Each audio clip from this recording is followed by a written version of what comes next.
Sí. Bueno, hola compas, buenas. Bueno, repito lo que dijo Demi, son algunos aportes como para después poder abrir al debate y la reflexión colectiva, así que solo ir tirando algunas puntas para compartir. Por mi parte, algunas cuestiones vinculadas a lo que fue el proceso de reforma del Estado en el gobierno de la Ciudad de Buenos Aires, que nosotros fuimos los primeros agraciados en recibir a la gestión del PRO y toda la profundización que se generó a partir de eso en relación a la precarización laboral y las condiciones de vida en general. El hito más emblemático tiene que ver con la creación del Ministerio de Modernización, que fue creado en noviembre del 2011. Formalmente el objetivo del ministerio es la modernización de la administración pública del gobierno de la Ciudad de Buenos Aires y ser el organismo de aplicación del mismo. ¿Qué implica esa modernización del Estado? Políticas de mejora administrativa, financiera y funcional de todas las agencias de gobierno, la gestión y administración de los recursos humanos y algo muy importante que es la gestión y administración de la política salarial, poder elaborar y suscribir con el Ministerio de Hacienda los acuerdos que vayan surgiendo de las negociaciones colectivas con las representaciones gremiales y el diseño y la implementación de la carrera administrativa, tanto para la carrera general del gobierno de la Ciudad de Buenos Aires como para las que son más específicas como la de salud y educación. O sea que en síntesis, modernización tiene a su cargo la centralización de todo lo que está referido a la política de empleo, a la política salarial y de recursos humanos y también las relaciones con los sindicatos, o sea, todo. En definitiva, digamos, como que todo está centralizado ahí. No es casual el nombre, ¿no? El nombre de modernización que vino acompañado con la instalación de una idea de Estado obsoleto, de una idea de Estado deficitario, que se fue acompañando también con una profundización que ahora cobró mayor fuerza cuando ganó las elecciones a nivel nacional y provincial, de esta idea de que los trabajadores y las trabajadoras estatales somos vagos, vagas, ñoquis, que entramos por acomodo, que somos inoperantes y que aportamos a que ese Estado sea deficitario. Entonces, desde esta lógica más vinculada a lo empresarial, de tratar de generar un Estado que sea más eficiente, más eficaz, se fueron acompañando unas medidas que tienen que ver con una profundización de la precarización laboral, con estas ideas que fueron reforzando y dándole sustento. Esta profundización de la precarización y de la precarización no solo laboral, sino de todas nuestras condiciones materiales de vida en general, se fueron desplegando de distintas maneras. Si bien nosotros en la Ciudad de Buenos Aires no sufrimos una política masiva de despidos, sufrimos, digamos, otras medidas que tienen que ver con mayor control y mayor disciplinamiento en tanto clase trabajadora. De todos modos, también igual es importante destacar que, como sabemos, las condiciones laborales en el gobierno de la Ciudad de Buenos Aires son nefastas, son súper precarias, no solo por los salarios bajos, sino por las condiciones laborales en general. Nosotros mayormente trabajamos en lugares que se caen a pedazos, que están llenos de cucarachas, donde tenemos peligros de derrumbe, peligros de electricidad. La miro acá a las compañeras porque trabajamos en una oficina que tiene todas esas características que acabo de mencionar, acompasado además con situaciones bastante violentas como no tener acceso a derechos básicos como obra social, como aguinaldo, como licencias, como vacaciones. Entonces todo ese paquete de precarización generalizada lo que hace es lo que denominamos despidos encubiertos o por goteo. Si bien no fueron despidos desde la patronal en forma masiva, sí tenemos un éxodo grande de compañeros vinculado no porque se quieren ir porque no están contentos con la tarea que desarrollan, sino por esas condiciones en que se da la relación laboral. Y lo que nos genera es no solo la pérdida material, porque tenemos que hacernos cargo menos compañeros de mayor tarea, porque casi nunca recibimos reemplazos, sino que además para algunos programas de mucha sensibilidad perdemos saberes específicos y compas que están recontra capacitados en esas tareas que se van, y eso es bastante irreemplazable y tarda mucho en poder generarse de vuelta esa capacitación. Volviendo a lo anterior, algunas de las medidas de control y disciplinamiento que se fueron instalando desde el Ministerio de Modernización es la informatización de los registros de las firmas y de las licencias. También para el caso de quienes desarrollamos políticas sociales, la informatización de los informes. Esto es bastante importante porque lo que implica es un control sobre la autonomía como profesionales y operadoras dentro del proceso de trabajo. Es decir, si nosotros hacemos un informe vinculado a una situación social, lo que pretenden es que lo mandemos por el sistema, no solo violando la intimidad de la gente con la que trabajamos, porque lo pueden ver todas las personas que tienen acceso a ese sistema, sino que además lo pueden modificar. Entonces, ante eso pensamos algunas estrategias muy sencillas, pero que las comparto porque me parece que están buenas, que es hacer el informe, firmarlo y escanearlo, mandarlo en un PDF, porque no nos podemos negar a mandárselo a la autoridad que nos sigue, pero sí, digamos, tener algún control sobre esa autonomía de nuestro proceso de laburo, y también pedir que esos expedientes, hay una forma de hacerlo, ahora que ustedes están disfrutando también del SADE y de todas esas maravillas tecnológicas, que son expedientes con reserva. Entonces se puede pedir eso para que no lea todo el mundo las historias de las personas con las que laburamos. Otra de las cosas que instaló el Ministerio de Modernización es la modificación de muchísimas de las normativas administrativas, y voy a hacer hincapié en uno de los fantasmas más grandes, que tiene que ver con la realización de las dotaciones óptimas. ¿Qué es la dotación óptima? La dotación óptima son establecer en base a criterios que pone la patronal cuál sería el número adecuado de trabajadores y trabajadoras que tiene que haber para el desarrollo de una determinada política pública. Es importante también mencionar que esta evaluación no está basada solo en criterios de productividad y de eficacia, sino que también lo que refleja es el posicionamiento político frente a algunas problemáticas. Con esto vuelvo, porque me es inevitable, a todo lo que tiene que ver con políticas sociales, que no solo se está midiendo cuánto es necesario de personal para una política o no, sino que además esto le permite a Modernización, por ejemplo, decir si para un programa que atiende víctimas de violencia la cantidad de abogados es suficiente o no, para un programa para víctimas de explotación sexual, si es necesario que haya un área recreativa o no. Digo, un gerente de CEBEL decidiendo estas cosas. Y, por ejemplo, no sé, si en una escuela de oficios populares la cantidad de cursos es más alta o más baja, si tienen que cerrar algunos lugares. Entonces, no solo es un ataque hacia nosotros como laburantes, sino un ataque hacia la clase trabajadora en general, porque lo que hace es reducir la posibilidad de acceso a derechos para la población con la que laburamos. Y el otro eje en el que hizo hincapié el Ministerio de Modernización es la persecución sindical y la persecución hacia la organización general de los trabajadores y de las trabajadoras.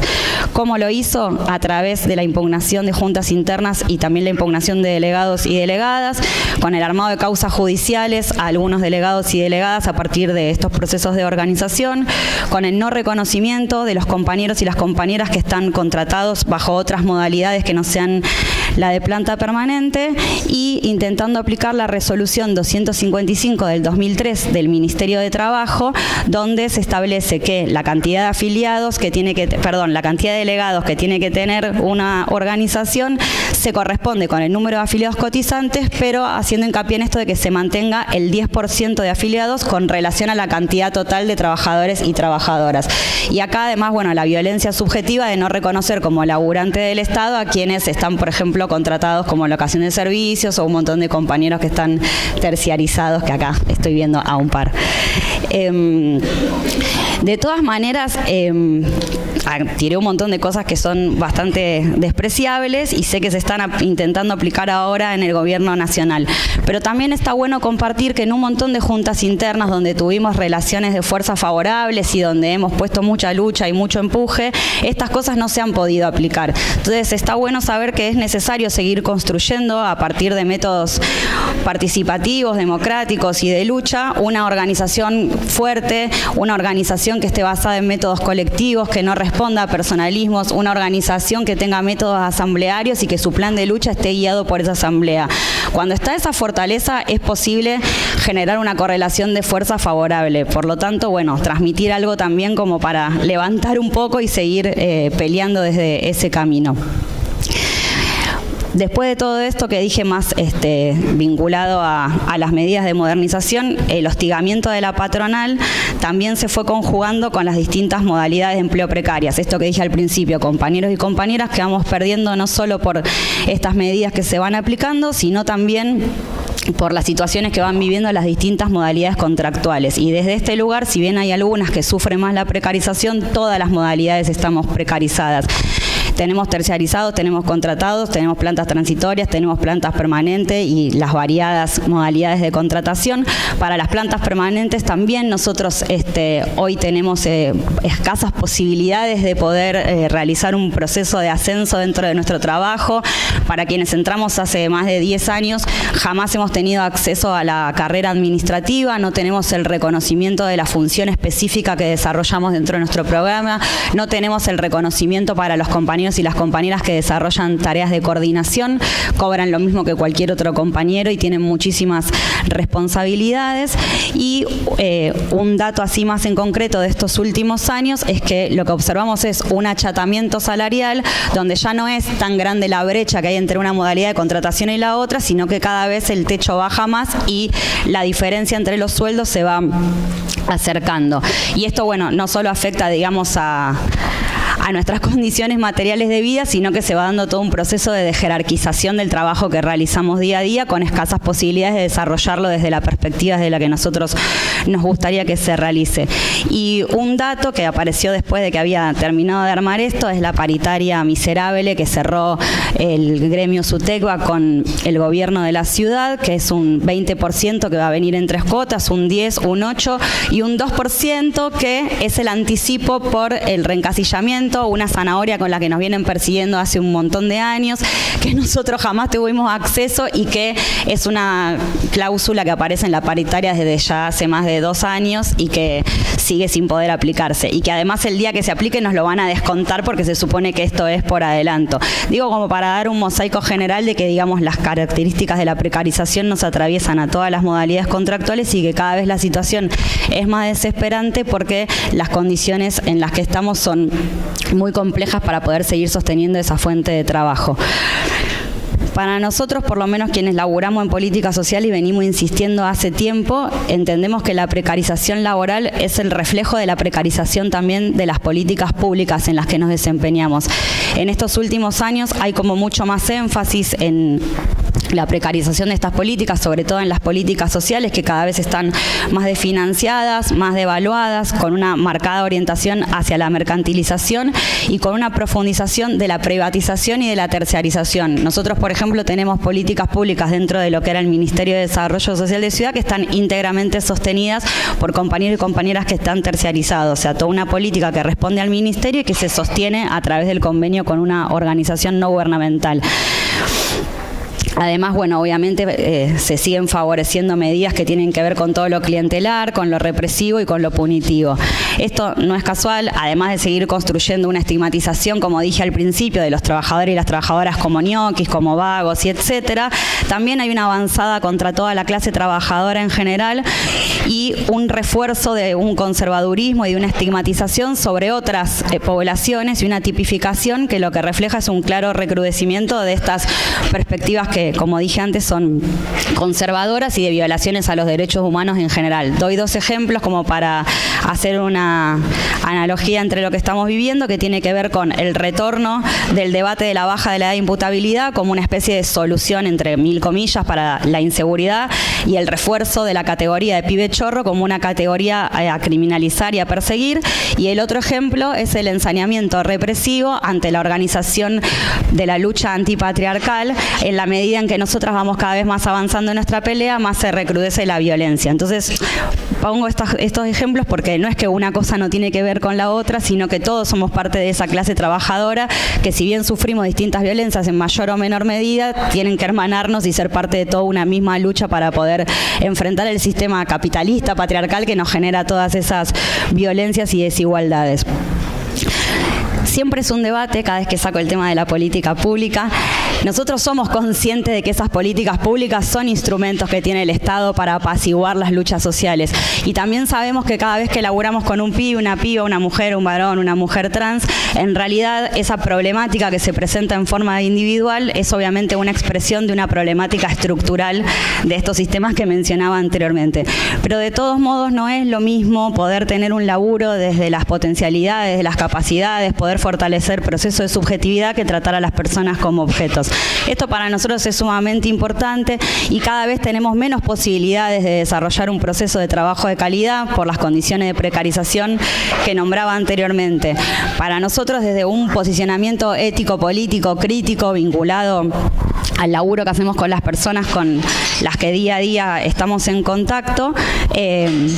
creemos que es posible generar algunas condiciones diferentes. Si bien, como dije al principio, no vamos a modificar las relaciones desiguales de producción desde nuestro trabajo, sí hay algunos ejemplos concretos que me parece que está bueno compartir, que hemos logrado desde la Junta de Promoción Social vinculado a la política pública. Uno es la estatización del parador Avelino, que era un parador para niños y niñas en situación de calle, que estaba conveniado con una ONG. La ONG manejaba el parador y todos los compañeros dependían de esa ONG, y hoy ese parador depende del Estado. ¿En condiciones de precarización? Sí, obviamente, porque no va a ser distinto a lo que venimos sufriendo todos, pero es un paso sumamente importante. Otro ejemplo es la creación y puesta en marcha de un programa para víctimas de explotación sexual, niñas y niños, que fue creado por compañeras y que hoy se sostiene y es coordinado por esas compañeras, y también Casa Puerto, que es un dispositivo para niñas y niños que, a ver si lo voy a decir bien, lo voy a mirar, leo, uso problemático de sustancias psicoactivas, creo que es como el último grito de la moda,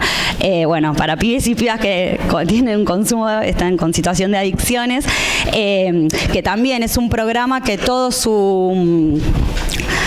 protocolo y su proyecto institucional fue creado por los propios compañeros y compañeras. Que esos programas, como el que nombré recién, Andares y Casa Puerto, hoy puedan seguir sosteniendo un proyecto institucional elaborado todo íntegro por los compañeros y las compañeras, y que pueda ser sostenido, no es porque no se dieron cuenta que estábamos ahí, sino que tiene que ver justamente con lo que dije en un principio, con procesos organizativos colectivos que defienden no solo las condiciones materiales, sino también las políticas públicas